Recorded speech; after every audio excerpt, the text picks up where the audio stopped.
E aí, por favor, tira isso aqui, tira aquilo outro, tira isso, tira aquilo outro, tira isso. E aí ele falou, mas por que você está querendo tirar tanta coisa? O que você está fazendo? Ela disse, eu vou dizer a verdade para você, eu não quero vender não. Eu quero ajudar o meu pastor. Ele olhou para ela e disse, você quer ajudar o seu pastor?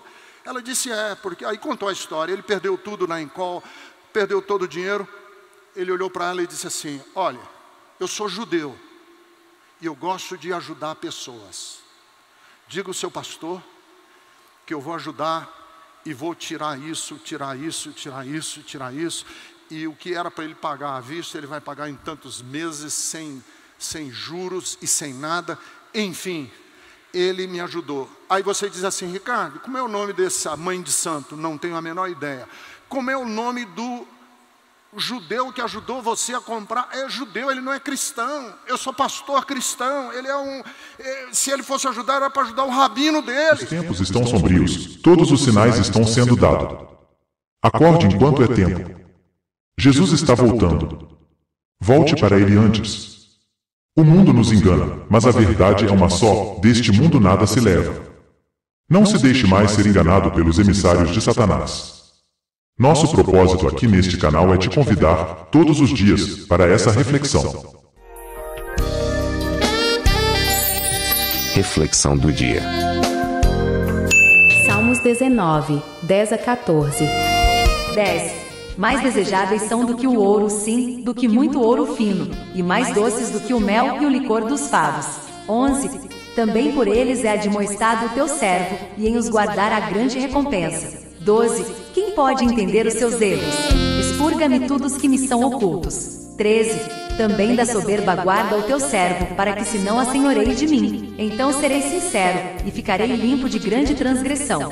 14. Sejam agradáveis as palavras da minha boca e a meditação do meu coração perante a tua face. Senhor, rocha minha e redentor meu. Louvado seja o nosso Deus.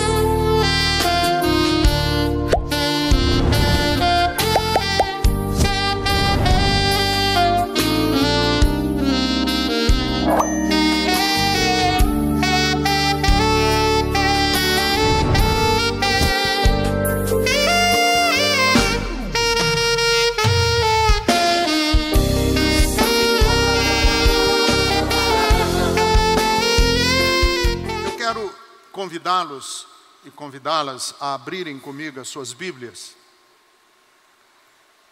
em dois textos diferentes. Um no Antigo Testamento e outro no Novo Testamento.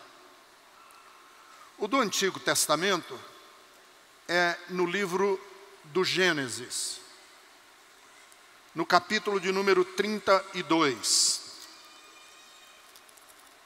Livro do Gênesis, capítulo de número 32. Nós vamos ler o versículo 22. Sobre a vida de Jacó.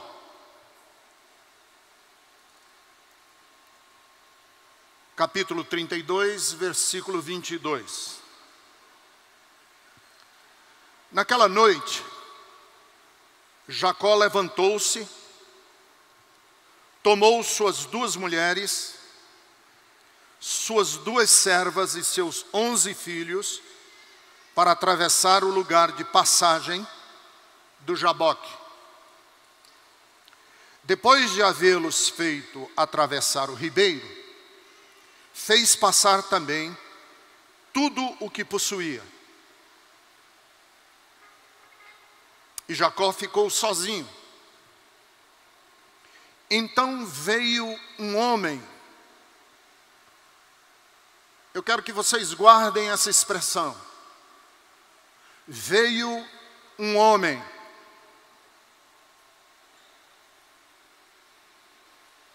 Que se pôs a lutar com ele.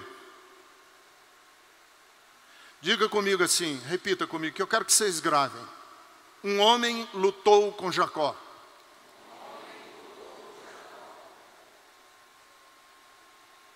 Quando o homem viu que não podia tocá-lo, que não poderia dominá-lo, tocou na articulação da coxa de Jacó, de forma que lhe deslocou a coxa enquanto lutava. Então prestem atenção. Um homem lutou com Jacó. Que homem era esse? O próprio Jacó vai dizer agora no versículo de número 30.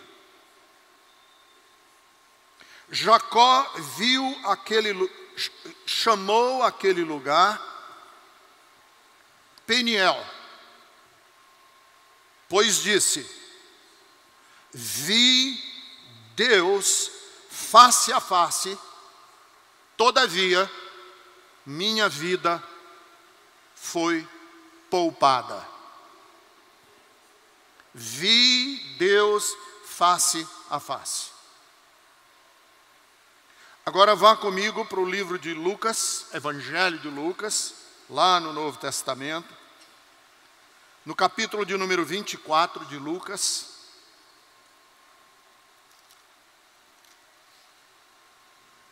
Dois discípulos de Jesus estão caminhando de Jerusalém rumo à cidade de Emaús. Versículos 13, 14 e 15. Naquele mesmo dia, dois discípulos estavam indo para um povoado chamado Emaús, a 11 quilômetros de Jerusalém. No caminho, conversavam a respeito de tudo o que havia acontecido. Enquanto conversavam e discutiam, o próprio Jesus se aproximou e começou a caminhar com eles. Mas os olhos deles foram impedidos de reconhecê-lo. Um homem estranho, que eles não reconheceram, caminhava com eles. Era Jesus. Um homem estranho lutou com Jacó. Era Deus.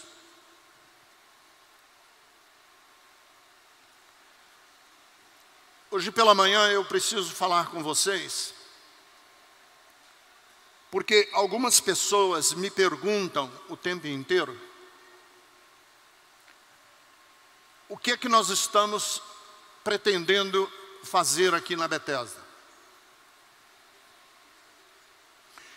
Eu digo para vocês que uma das coisas que nós temos nos esforçado aqui na Bethesda é da gente despedir da nossa cabeça algumas ideias. Eu quero que você vire a chave de compreensão de Deus. Virar a chave. Mudar de ideia. Mudar de roupa. Aliás, hoje eu estou com uma camiseta aqui que diz: minha religião é o amor. Causa espanto. Por isso eu vim. Porque não adianta ter fé, não adianta ter doutrina, não adianta ter dogma, se a gente não consegue vestir essa camisa, a do amor. Por que que eu quero que você vire a chave? Porque a fé nunca é estática. Não pode ser estática. Fé tem que ter dinâmica. É um fluxo. Fé é um fluxo. Aquilo que eu cria ontem não pode ser estático. Aquilo que eu acreditei ontem não pode ficar parado. Tem que andar. É como um rio. Fé é como um rio. Você entra num barco e o barco no rio, ele navega. E à medida que navega, o barco vai navegando no rio, você vai vendo diferentes paisagens na beira do rio. você vai vendo diferentes paisagens. A fé é assim, você entra no rio de Deus e a paisagem tem que mudar, porque se a paisagem não mudar, você está estático.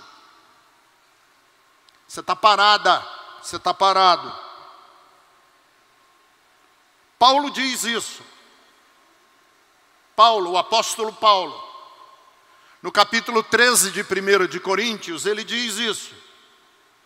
Eu já criei como menino, mas abandonei a fé de criança. Abandonei a fé própria dos meninos, das crianças.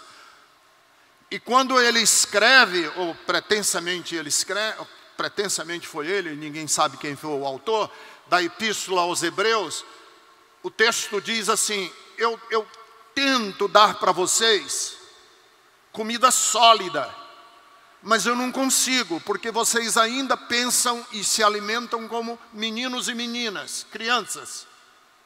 Você ainda tem que tomar leite próprio das crianças, não pode ser nem o leite comum, tem que ser leite de criança.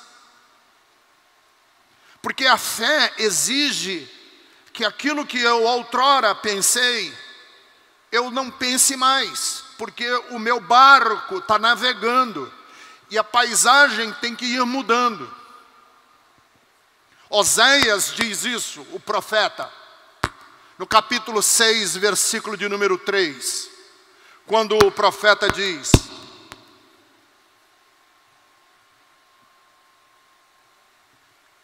sou eu que estou aqui, não é nada do que vocês estão pensando, hein?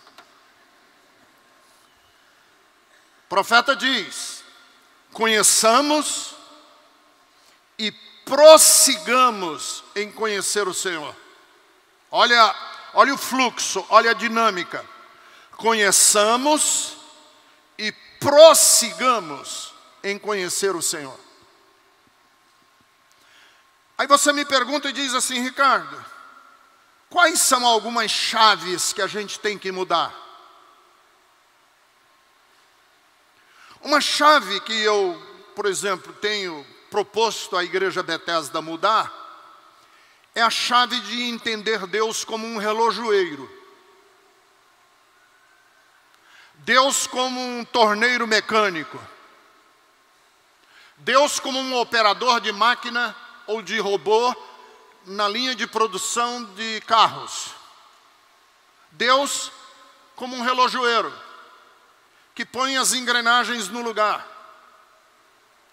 Muitos de nós acreditamos num Deus que põe engrenagens no lugar e acha que o papel da religião é engrenar a vida, colocar tudo dentro de um pacotinho direitinho. A vida da gente não é como um quebra-cabeças que tem todas as peças e a gente vai para a igreja para aprender a compor as peças. Porque quem pensa que a vida é um quebra-cabeças, quem aqui já quando era criança brincou com quebra-cabeças? Tem quebra-cabeças de 200 peças, 1000 peças. Uma vez eu me propus a fazer um quebra-cabeças de 5.000 peças. Passei 6 meses. Aí eu falei, mas que perda de tempo. Para montar um quebra-cabeça. Tem muita gente que acha que a vida é um quebra-cabeças. E que você vai na igreja, o pastor dá para você as peças para você montar o seu quebra-cabeça. Não, a vida não é um quebra-cabeças. A vida está mais próxima de um caleidoscópio. Quem aqui também já brincou com caleidoscópio? Aquela brincadeira de crianças que a gente mexe e as imagens nunca são iguais. Deus não é um relojoeiro. Segundo, um Deus legislador, que determina para nós o que é certo e o errado. A gente acha, e aí eu tenho como pastor, muitas vezes pessoas me perguntando assim: pastor, isso assim, assim, assado é pecado?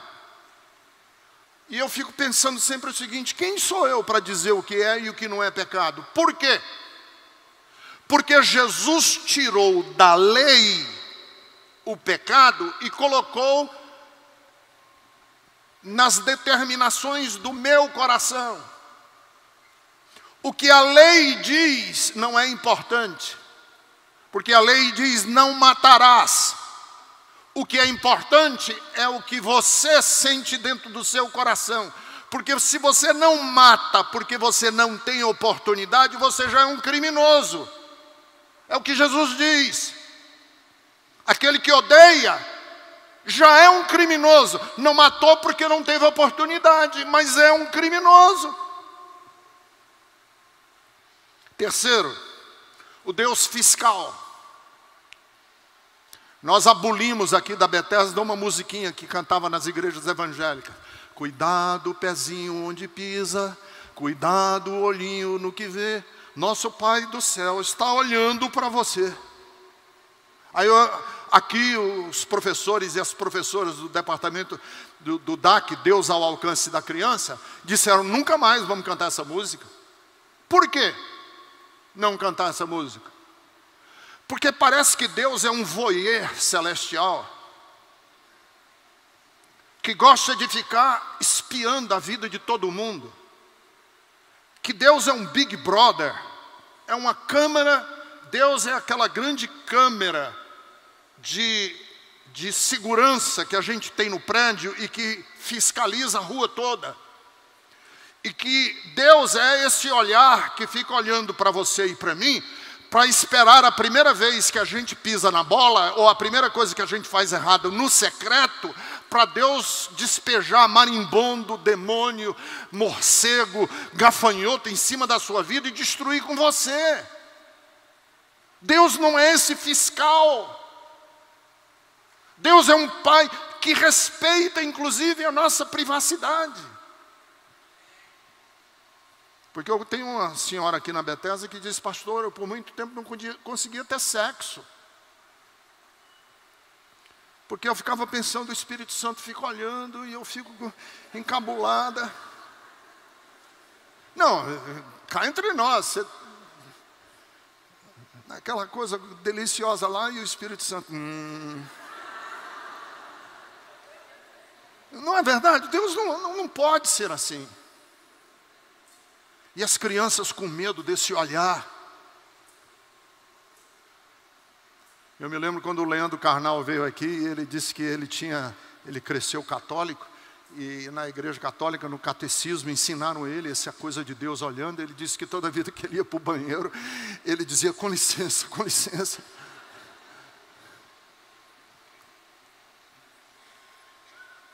O Deus milagreiro.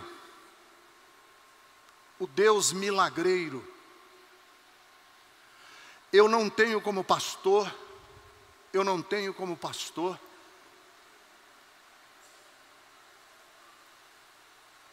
tanta dificuldade como eu tenho em lidar com a questão dos milagres. Todo debate que eu já participei aqui dentro da Bethesda,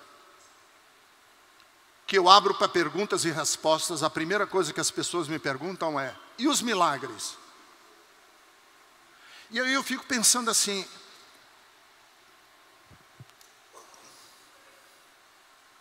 por que é que nós somos um povo viciado em milagres?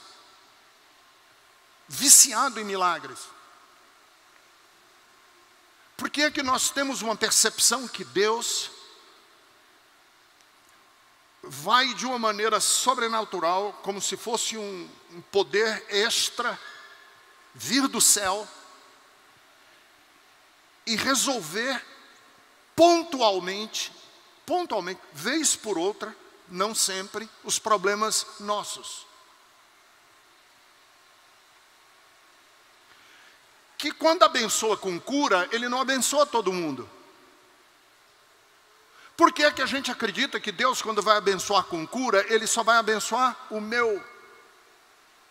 Por que é que a gente não pensa sempre Deus resolvendo os problemas, não meus, mas os problemas gerais? Por que é que a gente acha que Deus, por exemplo, vai fazer uma cura aqui dentro da Bethesda e não faz hoje de manhã no hospital de câncer de crianças? Porque hoje na Bethesda, Nós queremos a ação de Deus aqui. Mas e a ação de Deus hoje no Hospital do Câncer? Que deixa eu dizer para vocês, você vive numa bolha, o Hospital do Câncer está com todos os leitos ocupados, todos. E cada criança que está lá tem um pai, tem uma mãe, tem um tio, tem uma avó. Por que é que nós achamos que Deus vai privilegiar o bispo, dando milagre para o bispo, ou para o apóstolo, ou para o missionário? Por que que Deus faria isso? Para o ministério do missionário ficar mais famoso e ele ter que fazer propaganda em nome de Deus, de que ele é capaz de fazer milagre? É isso que a gente quer.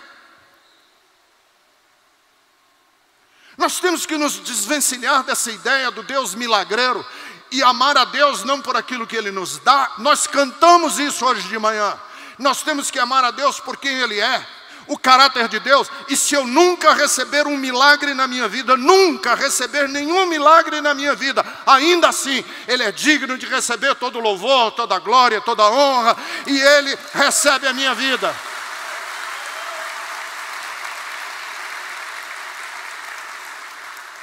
Devido a isso que eu acabei de dizer, que nós temos que virar a chave. Deixa eu repetir. Do Deus relojoeiro, do Deus legislador, do Deus fiscal e do Deus milagreiro. Virar a chave.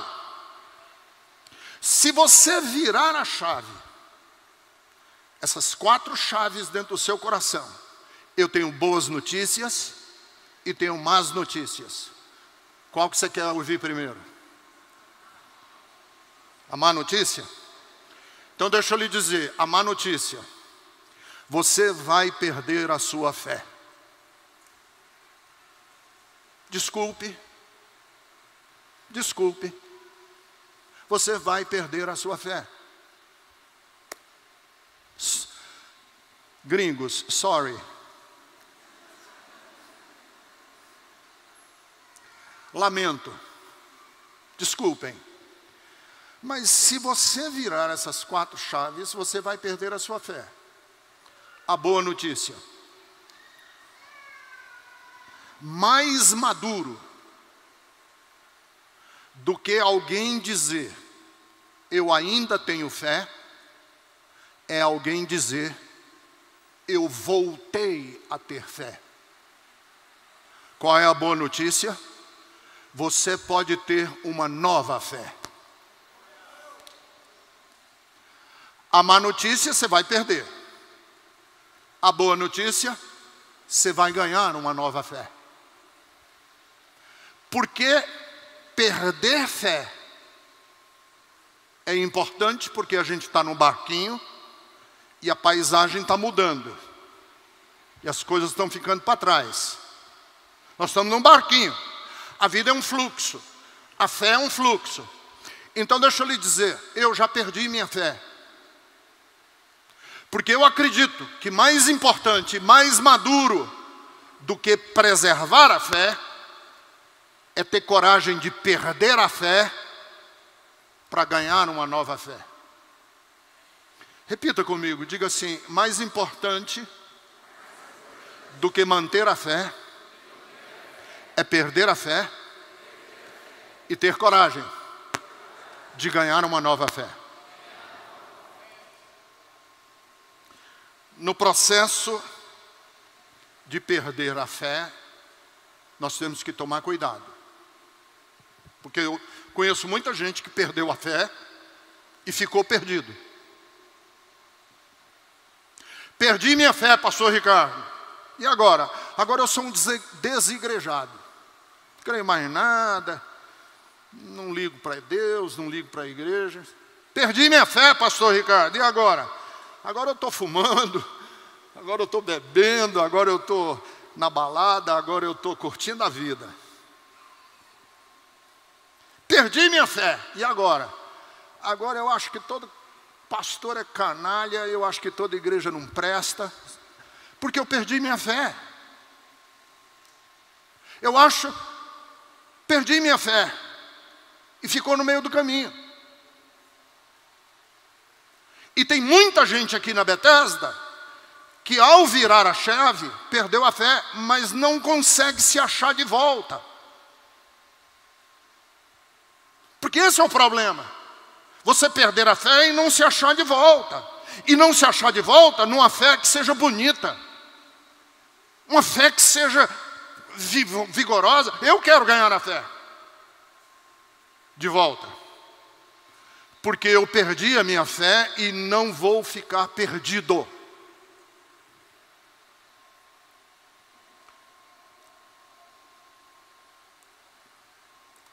Para você ganhar uma nova fé, é preciso a gente perceber o seguinte: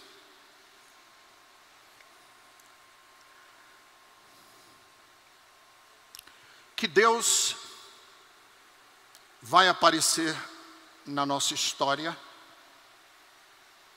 não mais como um Deus familiarizado. Deus vai aparecer na nossa história como um Deus estranho. Para ganhar uma nova fé, Deus não vai vir na sua vida mais como um Deus familiarizado. Por quê, Ricardo? Quanto mais familiarizado estivermos com Deus, mais perigo de transformá-lo em um ídolo. Quanto mais familiarizado nós estivermos com Deus,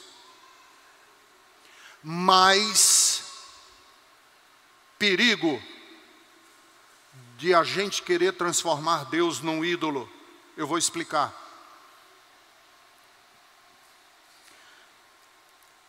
Aquilo que a gente conhece de Deus não pode ficar parado dentro da nossa cabeça. Deus vai aparecer para nós como um estranho. Vejam, eu sei que eu vou andar aqui num território que vocês não estão acostumados, mas eu vou andar nele. Abraão, ainda nessa época se chamava Abrão, mas eu vou usar o termo que é conhecido, Abraão. O Abraão saiu de casa, abandonou os deuses dele. E esse é o chamado que todos nós temos, abandonarmos os nossos deuses o tempo inteiro. Inclusive o Deus verdadeiro, abandona ele. Para que Deus venha a você de uma forma que você não espera. Deus apareceu a Abraão na forma de um sacerdote que ninguém conhecia, que ninguém sabe de onde é, de onde vinha.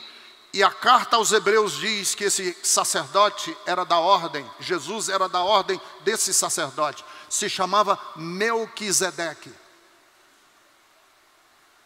Quando a gente abandona uma visão de Deus, a gente se prepara para ser surpreendido pelo Deus que não cabe dentro da nossa caixinha, o Deus que não cabe dentro da nossa teologia, o Deus que não cabe dentro da nossa ideia, o Deus que é maior do que nós.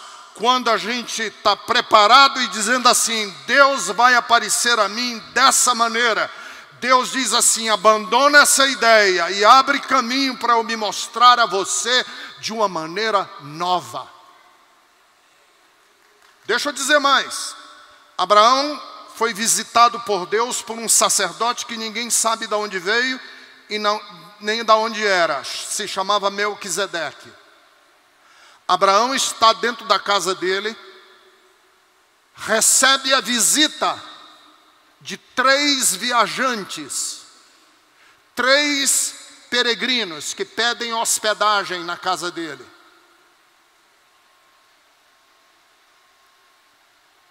E esses 3 peregrinos que visitam a casa de Abraão, era Deus. Às vezes a gente está achando que Deus vai nos abençoar de uma maneira e vem uma pessoa que a gente não sabe de onde, de outra religião, e nos abençoa de uma forma que a gente nunca imaginou. Então as ideias que você tem de Deus, deixa elas irem embora, para que Deus se manifeste a você de uma maneira maravilhosa. Jacó é o texto que eu li. Foi criado segundo a tradição de Abraão e de Isaac. E como que Deus aparece a Jacó, e eu pedi para vocês repetirem comigo. Como um homem lutando com ele. Um homem lutando com ele. Prepare-se para ser surpreendido por Deus. E vou dizer mais.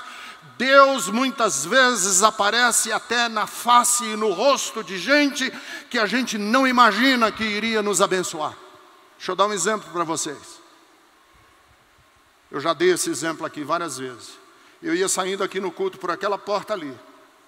Uma jovem chegou para mim e disse assim: pastor, é a primeira vez que eu venho na Bethesda. Digo: opa, seja bem-vinda. Ela cruzou os braços assim para mim e disse assim: mas o senhor não vai acreditar como foi que eu cheguei na Bethesda. Eu digo: como? Ela disse: minha mãe é mãe de santo.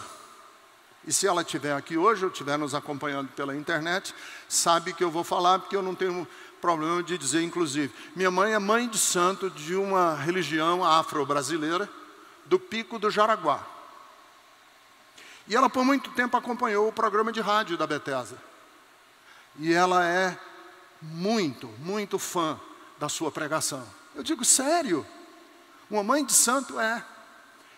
E essa semana eu estava passando por uns problemas, e minha mãe disse assim para mim: minha filha, você vai fazer algo que sua mãe está pedindo para você. Você vai na igreja Bethesda. Aí eu pensei assim comigo: como foi isso? Aí eu me lembrei. Deus usa para fazer a sua vontade, às vezes, pessoas que estão fora do nosso círculo.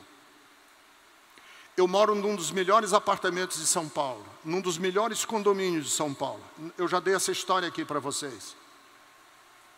Meu apartamento é maravilhoso. Sabe como foi que eu comprei esse apartamento?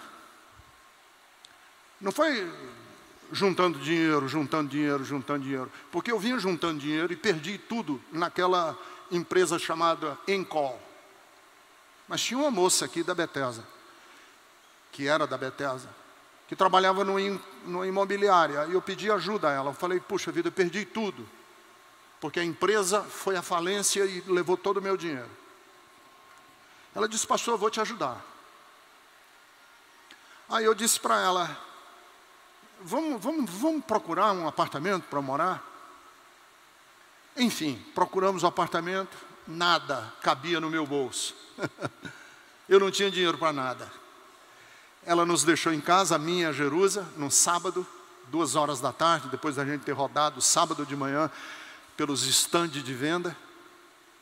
Quando terminou, ela falou: qual que o senhor gostou, pastor? Eu falei: eu não sei, eu não tenho dinheiro. Mas o que o senhor tem?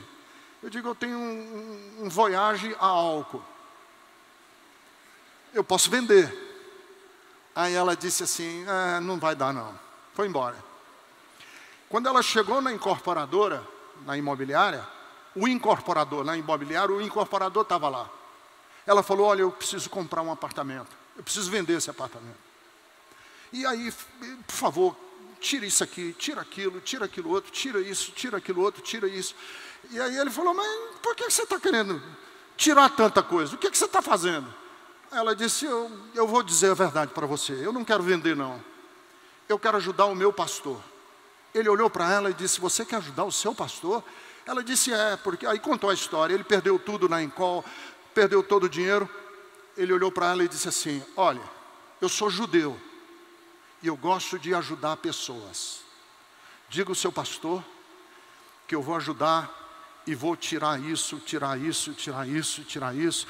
E o que era para ele pagar à vista, ele vai pagar em tantos meses, sem juros e sem nada. Enfim, ele me ajudou. Aí você diz assim: Ricardo, como é o nome dessa mãe de santo? Não tenho a menor ideia. Como é o nome do O judeu que ajudou você a comprar é judeu, ele não é cristão. Eu sou pastor cristão. Ele se ele fosse ajudar, era para ajudar o rabino dele. Qual é o nome dele? Não sei. É o meu Melquisedeque. É o homem que visitou Jacó. É Deus que está visitando a minha vida. E eu quero dizer para você, meu irmão, minha irmã, tire todas as ideias preconcebidas que você tem de Deus e prepare-se para Deus surpreender você de uma maneira que você nunca imaginou.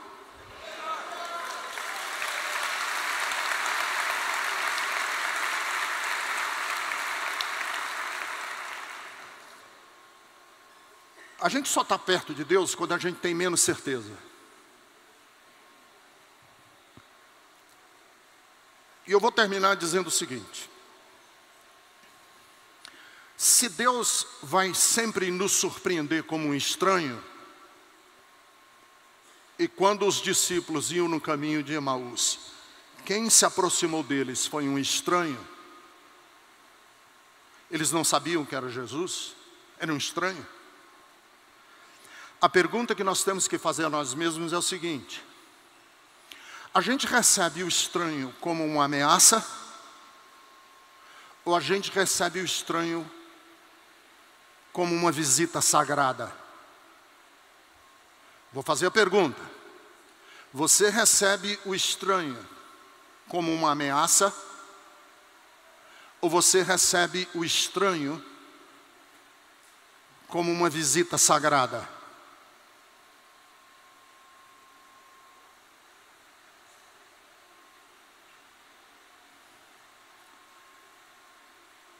Jacó lutou com alguém que o ameaçava,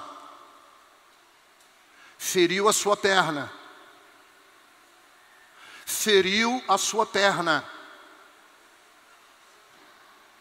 mas ele disse: eu vi Deus. Feriu a perna dele, mas era Deus.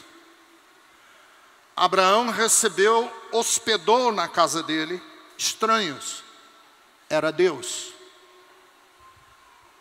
Os andarilhos iam no caminho de Emaús, um estranho se aproxima deles, era Deus. Deixa eu falar. Já contei essa história, eu vou contar de novo, que eu amo contar essa história. Eu fui para a Índia. A Índia é vegetariana. Eu não sou vegetariano. A Índia tem uma comida picante, muito picante, mais do que qualquer baiano aguenta. E aí me perguntaram assim: mas é muito picante mesmo? Eu digo: é muito, porque queima entrando e queima saindo. Mas é muito. E eu estava cansado de comer aquela comida vegetariana e picante. E o pastor que estava nos ciceroneando, eu falei assim: não tem carne aqui? Lugar nenhum? Ele disse: tem, claro que tem. Mas quem come carne na Índia são os muçulmanos. A gente tem que ir no bairro muçulmano para comer carne. Eu digo: vamos. Aí a gente foi entrando no bairro muçulmano, as mulheres de burca, os homens com trajes muito típicos muçulmanos. Eu já fui ficando com medo. Porque nós somos treinados aqui no Ocidente a ter medo de muçulmano, porque na nossa cabeça preconceituosa, todo muçulmano é terrorista. Aí o pastor falou assim, o pastor que ia conosco, um indiano, ele falou: ó, o melhor restaurante que tem é esse aqui. Aí apontou, ficava no segundo andar. Eu falei: tem certeza? Que eu fiquei pensando, se tiver uma bomba, como é que a gente desce daí? Ele falou: claro, é ali, ó, vamos lá. Aí quando a gente foi subindo, a escada era isso aqui assim. Você subiu por uma escadinha assim, estreitinha. Eu falei: meu Jesus, se der errado. E eu estava com o pastor Otacílio, que é do Ceará, que ele é grandão assim, gordinho, parece o Sargento Garcia. Eu falei: como é que o Otacílio vai passar nesse corredor, se acontecer alguma coisa? Chegamos lá, nem o pastor e nem nós sabíamos pedir nada. Porque o pastor indiano não estava acostumado com o restaurante muçulmano. E eu, brasileiro, menos ainda. E a gente ficou olhando as mesas.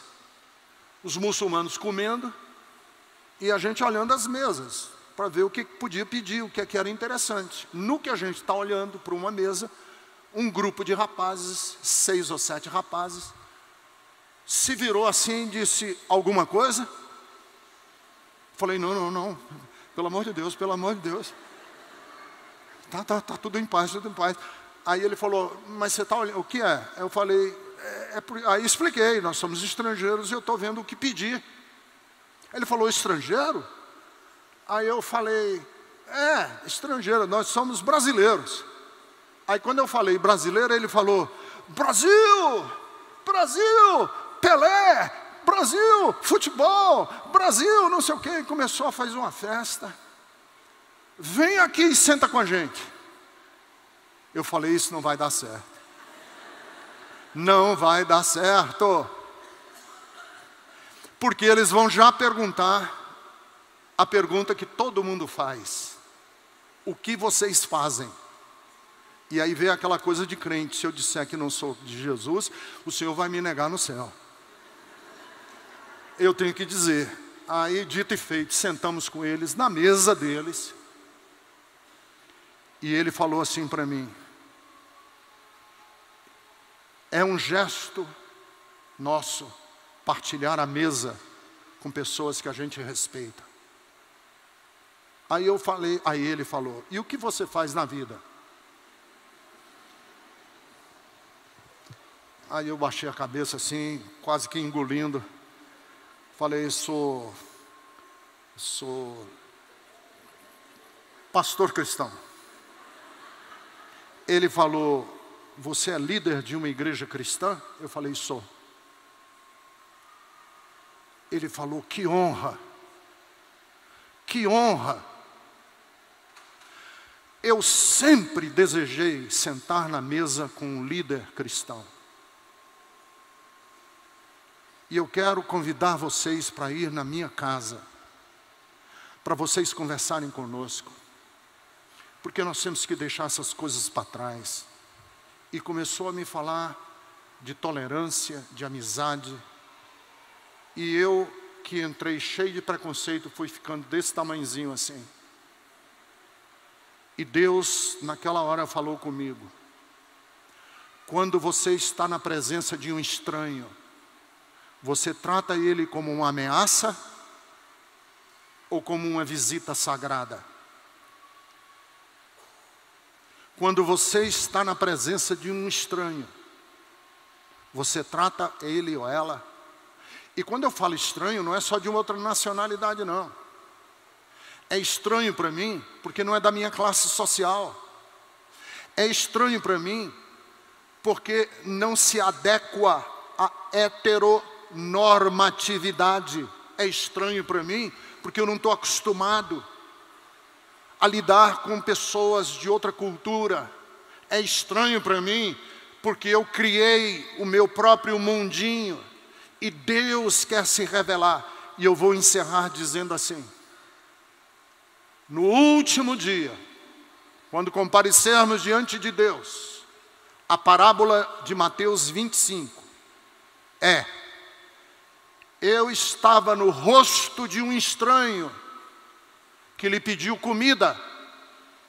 Eu estava no rosto de um estranho que lhe pediu água.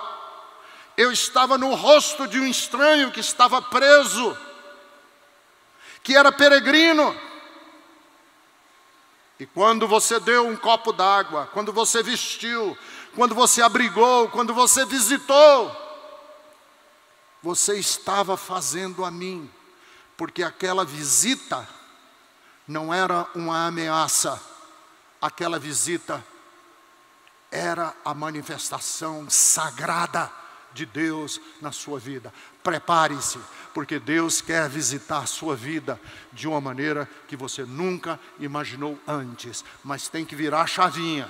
E quando a gente vira a chave, a gente se prepara para ser visitada pela presença de Deus. Amém? Meus amigos e irmãos, as coisas mundanas, às vezes, nos faz sentir que estamos vivendo um mundo de felicidades. Não nos deixam enxergar a realidade e ainda nos mantém na escuridão. É preciso que alguém nos chame a atenção dessas coisas, que nos faça acordar para a verdadeira vida essa, com Jesus. O momento de despertar é agora. Pare agora e pense nisso.